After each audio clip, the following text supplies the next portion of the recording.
Hey beautiful people, this video is about strategy to execution framework. I want to be able to help you start thinking about execution as being harder to do and almost more important than strategy. The idea that says strategy eats execution eats strategy for breakfast is absolutely a real thing. Now, you have to have a great strategy before you can, before you know why you're executing in the first place. But in the absence of having good execution, it doesn't matter how good your strategy is, you're never going to be successful with it. I want to help you close the strategy execution gap, the understanding of how those fit together, how they align, and how to begin to think about them in a way that you can start really designing from the get-go. And I want to introduce you to a framework that turns vision into aligned, committed action. I've worked in the execution space, in the strategy space, in the innovation space for more than 30 years. And what I found is that most teams fail in the execution space. Great strategy, great innovation, great new potential products. In the absence of great execution, none of it means anything other than frustration.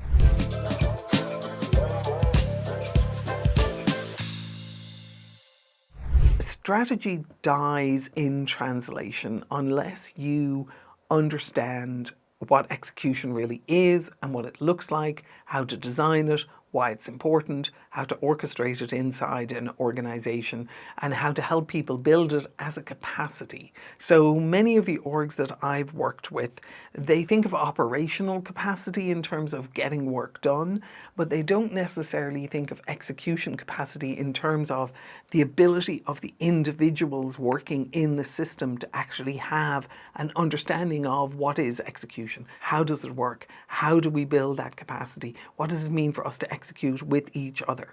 And lots of times when we're doing strategy work, we focus an awful lot on the comms, the communication aspect of a strategy. And many times executive teams will do a great strategy and then they will communicate the strategy and they will expect the strategy to miraculously get implemented inside their organization. I've run pretty intense offsite working sessions with executive teams for many years. And what I found is that if we can help them build an understanding of execution amongst themselves, what does it actually look like to begin to execute the strategy? They have an awareness of the importance of execution and what it is and how to build it as a capacity in a much more effective way than if they were simply designing a strategy and communicating the strategy. So I'm always very nervous when I find organizations that think that communication and execution are the same thing. They obviously are not. Let's talk a little bit about strategic clarity and executional alignment. So strategic clarity is really valuable and very important. If your strategy coming from the exec team is muddied or confused, you're going to produce an awful lot of waste inside your organization. And I think we've all got a good understanding of that. And also if the clarity around the reason for the strategy is missing, then our why and our purpose behind it is really muddied and unclear. So we need to make sure that our strategy is clear. But strategic clarity and executional alignment are two different things. So the executional alignment does not mean that people are in agreement alone. It's important to have people in agreement, but the execution is not only that. Many times what we'll do is the executive team will be in agreement, they'll have built the strategy, there's clarity around the strategy, they're happy with it, they've all read it, they feel proud of themselves, that's great. They go and communicate it to produce alignment, they assume that alignment means that we're going to be able to execute effectively. That is not the case. The idea of designing execution is something that I found to be very powerful for a large number of my clients. The idea that we understand execution as being the conversations that human beings have in order to be able to design and deliver value. And by human beings, I mean one human being to another human being. I don't mean entire teams. I don't mean entire departments. What I mean is that people have conversations with each other constantly at work in any organization. If they have the capacity, the practice of being able to treat each other internally like customers and treat each other internally as people who they want to deliver value for, their understanding of work fundamentally shifts from being someone who is processing stuff through or doing tasks or being micromanaged, to somebody who is actually committed to delivering value for a named human being who is their customer. Once we help an organization shift gears and shift into that MO, then what we do is we begin to build execution alignment from the top down and from the bottom up, which is the most effective way to make transformation happen or to deliver on strategy. And anyone who's worked in the space, if you can find a top-down and a bottom-up approach that isn't unwieldy, then you know that you're onto something and your chances of delivering effectively on a strategy increase significantly. So the execution framework that I use and have been very successful with and have delivered some pretty fantastic results with my clients, in large part due to them, is the idea that says that we as human beings use language to coordinate with each other. We work in networks of commitments. Those networks of commitments run up, down, back, front, and sideways across organizations. If we can understand those networks of commitments and see how they unfold inside an organization to deliver value, then we can begin to design them and we can begin to redesign them. Now, if you say to someone, I'd like to redesign all the processes within your organization and we're going to map all the processes within your organization, anyone who's close to my age has been through those sort of programs.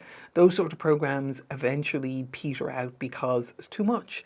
People can't do all of that. There is no blueprint for all of the conversations that need to happen. But there is an incredible intelligence and agility that lies in the heart of every single human being. And that is the ability to be able to develop an understanding of what it is that they want as an internal customer, to be able to design that with the person who's going to commit to do the work for them, to be able to understand what it's going to take for them to be satisfied or delighted with the work that the other person is doing for them, to be able to then help the person as they do that delivery, if the context change, if the circumstances change, if the metrics change, to be able to declare standards and to be able to build metrics with the person who's doing the delivery for them in a way that they are now able to execute or deliver and produce value, and then ultimately to be able to declare satisfaction.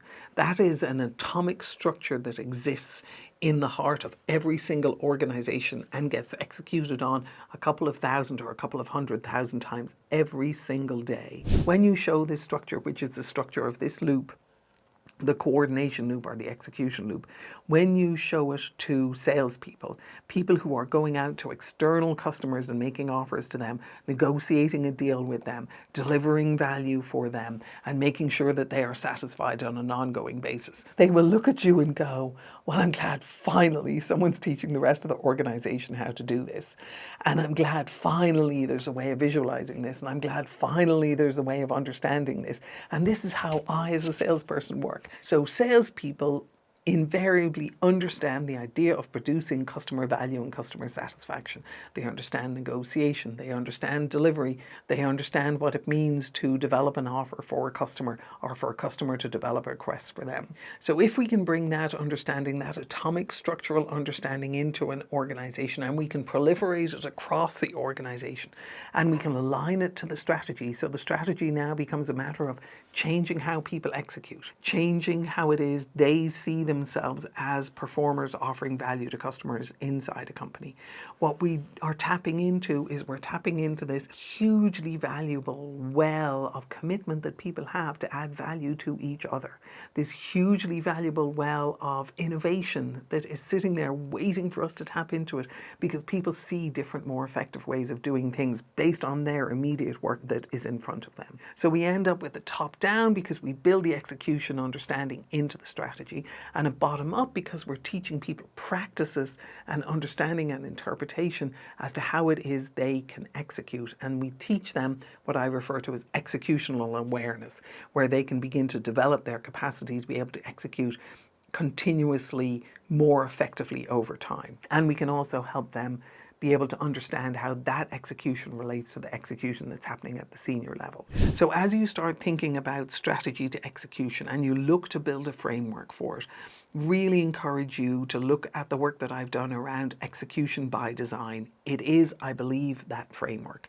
It's a framework that will allow you to be able to really deliver effectively on a strategy and build an execution framework that will last long after you're gone, that isn't just about communication, but is really about human coordination. How do we work together, orchestrate ourselves to get work done? The paper is called Execution by Design. There's a link to it below in the comments, and it's also on my website as a free resource for you. It's under www.jenniferkenny.com/execution. Let me know what you think about it. It's a little bit of a radical way of looking at how do we actually execute on strategy, but I found it to be incredibly effective, and I hope it works for you, and I wish you the best of luck. Take care.